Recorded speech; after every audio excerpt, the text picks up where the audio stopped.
Denzel Curry has just started the rollout for his 6th studio album, Melt My Eyes, See Your Future, and this is one of the most anticipated drops of the year for us, and it's pretty exciting because we now have an album trailer and we have a feature list. So for today's video, we'll be taking you through everything that you should expect from this new Denzel Curry album, and if you guys are new here, hit that subscribe button because we'll be keeping you guys updated with the biggest rollouts and releases in hip-hop for 2022, and also we'll be doing our album review for this new Denzel album as soon as it does drop. So going into this, bro, did you expect him to pop off so early in the year? I don't know, but it's honestly exciting because January is absolutely stacked. And listen, I don't even know if he's dropping in January yet. There's still a date to be determined. Yeah. But I mean, just looking at the whole rollout, man, it's super cinematic. I love the branding of the rollout. And Melt My Eyes, See Your Future. You know, I was thinking about that the other day. How hard is that album title, bro? That's a great crazy. Title. I don't really know what it means. But do you think it's going to play into the concept of the album? 100%. I really think it will. And apparently he's had that title in mind since 2018. So really, this could be a really well-developed concept. But let's start off at the album trailer because there's a lot that was said without a lot being shown. I feel as if that was sort of the vibe that I had gotten from the trailer because it's extremely suspenseful. It feels like you're watching an old Western. I mean, you see Denzel Curry walking through the desert, and then you have this arcade-like, I would say, branding of the album title come up to the screen. So what were your emotions when you came back and saw that trailer? It was interesting. I'm like, okay, it seems like Denzel's on this journey or on this conquest because he's just walking through the desert alone, like, for example, Luke Skywalker would in a Star Wars movie in Tatooine. That's kind of what it reminded me of, and Denzel himself is a big Star Wars fan, so it was cool to maybe see him, pay homage to that. But apart from that, it just kind of enticed me. I'm like, okay, he's going to make us enter this new world, this new era of Denzel Curry, and at the end of the trailer, of course, we got this stacked list of features and producers, so let's now go into that. I'll read off the features on the album. So it includes J.I.D, Black, T-Pain, Slow Tie, Rico Nasty, Bridget Perez, Buzzy Lee, and 454. And I like that there's a nice mix of more melodic vocalists and R&B artists, and then you have more of your traditional rappers like J.I.D or Slow Tie. So I'm kind of excited about it. It's artists that we've seen Denzel work with well in the past and some new collaborators as well. So going into this, what are your thoughts and who are some names that you would have wanted to see? Because for myself, it would have been cool to maybe get 12lin, who's done other Denzel Curry features before and absolutely killed it, adding this more melodic tone to Denzel's harshness. So that's one name. Maybe Kendrick Lamar too could have been nice, but who else would you have wanted to see, and are you happy with it? Okay, so I'll start off with who I wanted to see. I mean, Joey Badass, I feel as if was one guy that I really wanted to see on this list. But I mean, listen, they're probably doing two separate different sounds and on their sort of own waves. So who knows what that could sound like right now. But yes, that's a feature I would have liked to see. Either than that, honestly, I think that he had gotten it spot on because, I mean, J.I.D, we know what that could cook up. We know what Black could do on an album like this. I mean, especially that he's been saying he wants to go softer. So this could be a really, nice push in the right direction for that. T-Pain, veteran, is always going to add that extra sort of flavor on a track list. And I love his auto-tune. So I want to see maybe if Denzel pushes into that direction. Slow Tie, I mean, Tyron was fucking fantastic. I want to see how he's going to follow up in 2022. I want to see what type of, let's say, raw emotion that he could put on a track with Denzel. Like, that's what I feel as if I like Slow Tie for. Rico Nasty's really nice. And then Bridget Perez, Buzzy Lee, and 454. Well, I'm not too familiar with them, but they're super low-key artists, and it's nice to see that Denzel's giving them a place on this track list. Absolutely. But let's now go into the producers that he listed, and this is very interesting because we have Boy Wonder, Kenny Beats, Cardo, Thundercat, Robert Glasper, FNZ, Powers Pleasant, Dot the Genius, and JPEG Mafia. And honestly, when I saw JPEG Mafia's name, I kind of got excited because I thought he was going to have some vocals on the project, but nonetheless, he's an amazing producer, so that's an awesome name to see. Apart from that, I mean, Boy Wonder is a W on any album, and I think that he's going to have a big part to play on the project, which is cool because I feel like his drum programming is next level. I feel like he'll add some really bass-heavy tracks for Denzel to rap over, which is always nice. And of course, Kenny Beats. I mean, the creativity this guy brings to his fucking instrumentals is ridiculous, as we saw in Unlocked. So overall, I'm super happy with it. And I mean, Thundercat, bro. I mean, That's come going to be on, crazy. And going back to this slower tempo album, I mean, maybe not slower tempo, maybe like, let's say, lighter in approach, but Thundercat's someone you have to get on here for some like groovy bass lines and like seeing what's going on there, even some nice vocals. Then you have Cardo. He had a fantastic run last year, and I want to see what he's going to be able to bring to the project.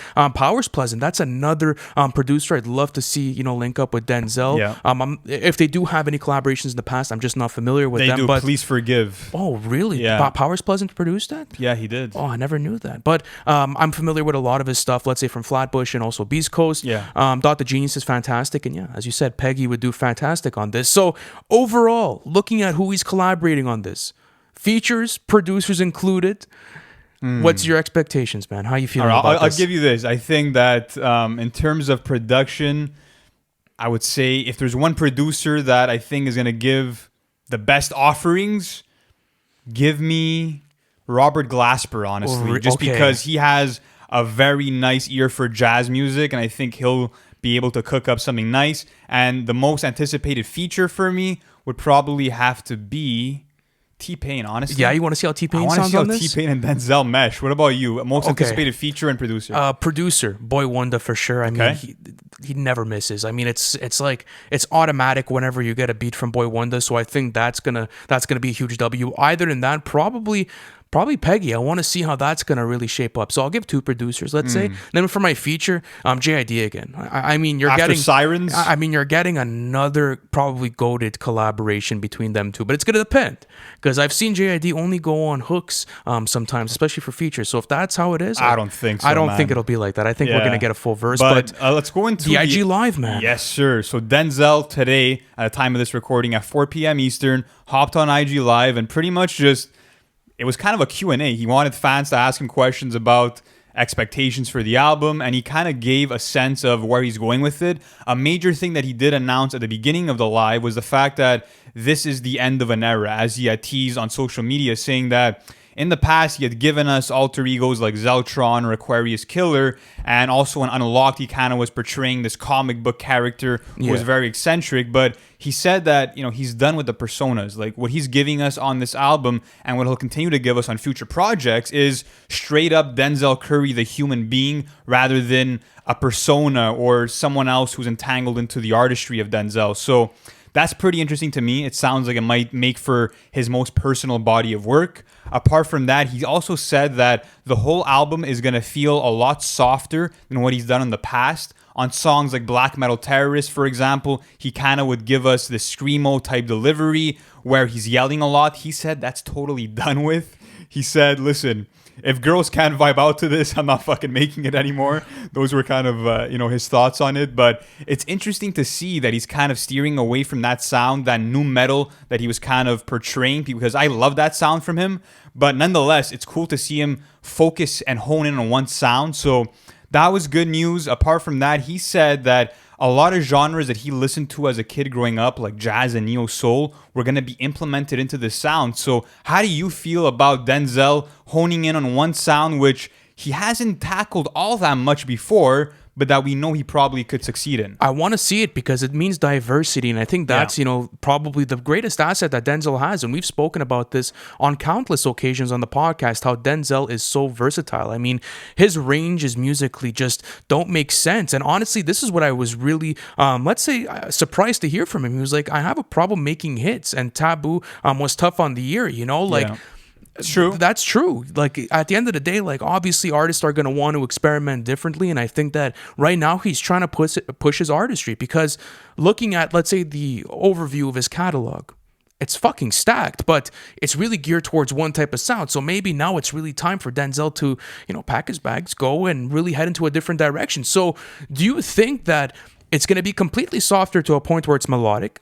Or do you think it's softer in Denzel's ears? Because I think, like, the type of music that he's delivered in the past, soft is probably not our definition of soft. So where do you think he goes with that? It's so odd to me because, like, in our video that we did for the most anticipated albums of 2022, I had said that I thought he was going to go for, like, alternative rock / nu metal on this album, because that's what he gave us on his 2020 songs Pig's Feet and Live from the Abyss. So to me, this is kind of a shocker, to be honest, but I think that he's still like, I don't think he's going to be singing and, doing melodic flows throughout the project. If he was, though, how would you feel about that? I don't know, bro, because Denzel is not a singer. At least he hasn't showcased that yet. So if he taps into that, I'd be very interested. It would be a risky move, but nonetheless, he did say that sonically he's inspired by D'Angelo, Erykah Badu, The Roots, and Kanye West's Graduation album. How does that even like? How does how does that kind of? Well, I could kind of see. Well, D'Angelo and Erykah Badu are kind of like the forefront runners of neo soul, so that makes sense.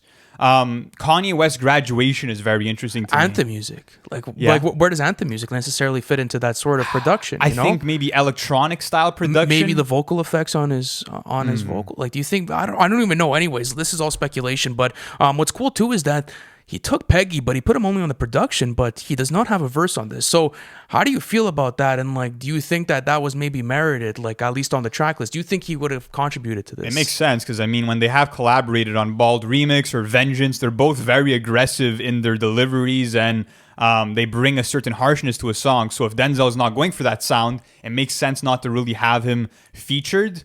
Apart from that, Denzel also said that the theme of the album is life, which is like a very vague way of describing it, I would say. But it's kind of going to be about what he's collected and how he's grown over the last 2 years of his life. So again, all that tells us is that it's going to be super personal. And he also said there's no skips on the album, which I hope he's right. He's kind of been almost flawless with his catalog up to this point, so I do believe it. But going into this project, I do feel like Denzel's going to have a lot of, let's say, spoken word poetry. I feel like it's going to be very traditional in terms of his rhyming. I think that there might be a cappella moments, and I think it's going to be super raw from Denzel and super personal because at the end of the day, like he said, it's going to be all him. It's going to be Denzel Curry rather than an alter ego. So take me through your final expectations for this, bro. Oh, I'm really down. I really want to see what this album is going to sound like. And honestly, I'm happy that he's taking this route of diversity because it's going to introduce me to a whole new world of Denzel sonics that I have never been introduced to before. And I want to see the way he's going to write out this new production. That's where I think I'm the most interested. I have no doubt, that Denzel has some of the best ear selection for, let's say, productions, in the whole industry when it comes to this sort of stuff. So I don't doubt, the types of productions that are going to be on here, especially with the cast. But how is he going to approach it? What type of deliveries is he going to use? What type of like writing is going to be in here? And that's what I'm interested in is like, what are we going to see? What's going to be revealed throughout the track list? So I think that's my final prediction. It's going to be more of a thought process. I think it's going to be a natural flowing album as well. I think maybe he doesn't want to make it as structured, I guess, like maybe thinking about how Taboo is so structured and layered and, thinking about this now, probably two completely separate albums and approaches. So maybe that's probably a speculation I have. But how about you? Final predictions from a diehard Denzel Curry fan. So what are you saying, man? What are you going for? I think Denzel is going to be more transparent than he's ever been on any album. And he was going through a really dark period in his life during Imperial and Taboo, during those recording sessions. So I feel like this album is going to be maybe about him finding his inner peace and his journey towards happiness. That's kind of what I'm picking up on everything that he said so far, what I got from the trailer as well. And musically, I feel like he's going to be super creative with the beat selection. I feel like we're going to get soft acoustic guitar strings. We're going to get some sweet keyboard riffs, electronic synths and sounds, and also maybe some Japanese vocal samples. I just feel like he's going to be super creative with it, and I think that it will make for one of the best soundscapes of the year. I mean, just look at that producer list, and you're sold just off of that. So it's going to be cool to see what he does. I feel like it's going to be slower tempo at parts, maybe some lo-fi sounds, but overall, I think it's going to be one of the best albums of the entire year. And Denzel has not missed yet, guys. So if you haven't checked out his catalog up to this point, I highly recommend it. And like I said earlier, we'll be keeping you guys updated, not only with this release, but with the biggest releases of the year. So as always, guys, thank you guys so much for watching. We'll be keeping you updated for the rest of the year, and we'll catch you in the next one. Thanks for watching the full video, and if you're new to NFR, be sure to hit that subscribe button as we'll be keeping you guys updated with the latest album releases in terms of update videos, album reviews, and our own original series on the weekly. And we also have our Patreon plan available in the description below where you can access weekly bonus content and also access to our Discord. So be sure to check out all of that, and we'll catch you in the next one.